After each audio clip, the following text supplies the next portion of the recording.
Hi everyone, in this tutorial I'm going to show you how you can easily download and install Shotcut for Windows. So first of all, go to shotcut.org and then go to download, and as you can see you will see two sites from where you can download the Shotcut.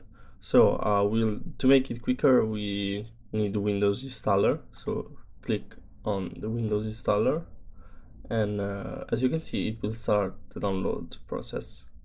Okay, so once the download is complete, you can click on the .x file, and this will start the installation process. So click on agree, then choose your directory, then click next, and this will start the installation.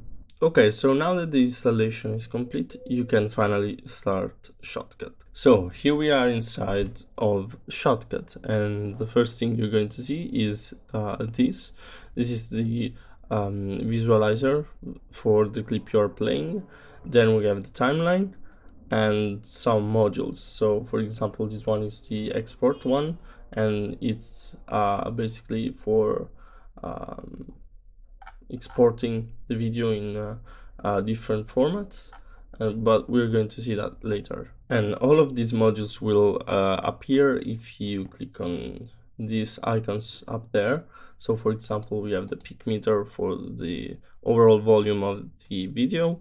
So yes, we have like the timeline. So if we click the X right here, we have just keyframes, and if we click back on timeline it will appear again. So that's all for this video, so thanks for watching and see you in the next one.